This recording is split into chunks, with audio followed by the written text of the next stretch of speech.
It's wonderful to see all of you, and I feel especially honored to be on a program with such exceptional writers. I'm going to start out with my myth poem, which is on page 30 of the journal. It's called Miss Lake Hiawatha.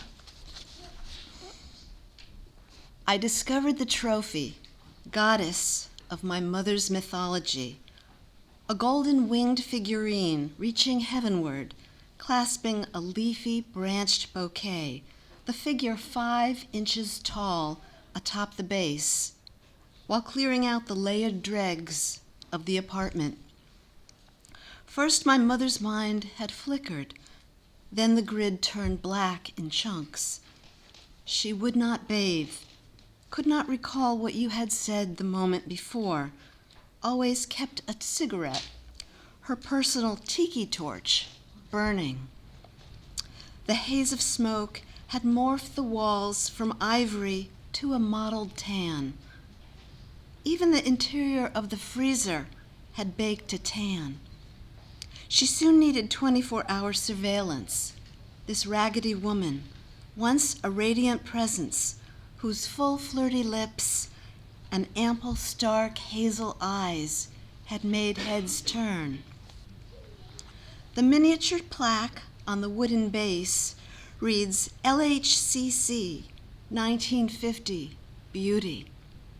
She had said no to 5 marriage proposals before accepting my father's at 19. It was the champion bullying of her second husband, not the death of her first one, that destroyed her. "Why don't you ever take me on a vacation?" she once asked, her mother and sister stationed at the table to witness. "Because you're a stupid idiot," he replied. After the divorce, she had to steal the beauty of everyone in the room, to be the locus, the golden figurine. She perfected the art of having a man sidle up to her in a bar, offer to light her cigarette, affirm her looks. Dating became a crusade, a career. What she never told us, what I learned from the newspaper folded up with the prize, was that she didn't win the contest. She was second runner-up.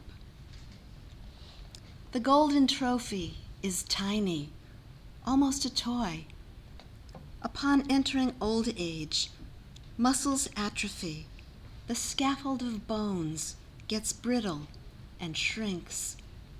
The entire figure gets reduced. In her final weeks, my pretty mother never ventured to speak. She sat in a wheelchair under a coverlet, quivering, her hazel eyes cloudy, gazing through me, gazing out at a space beyond. Did she know who I was? On my last visit, I knew, she grasped, I was somebody kind. "Would you like me to hold your hand?" I asked. Quickly, she exhaled one soft syllable. "Yes."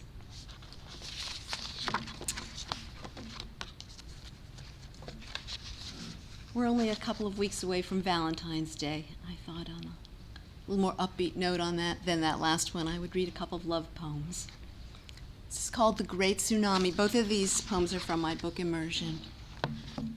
The Great Tsunami. She recognizes its crest in the way he looks at her.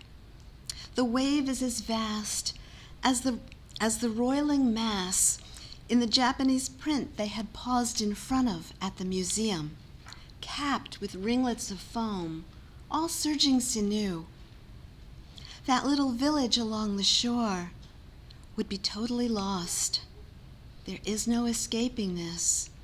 The wave is flooding his heart, and he is sending the flood her way. It rushes over her. Can you look at one face for the whole of a life? Does the moon peer down at the tides and hunger for home? And this is called Late Bloomer.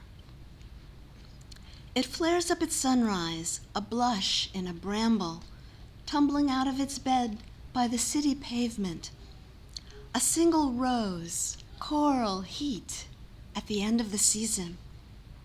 And you are drawn to it, to its scent, its silky layers, to its core. It gathers you into its body until you lose your balance. All you can see is a petaled grid, an endless repetition of roses. You sink swirling into the rose, deep into the rose, into the rose. I hold you to me. Love, I am 44, and you, love, you, my love, you have planted me.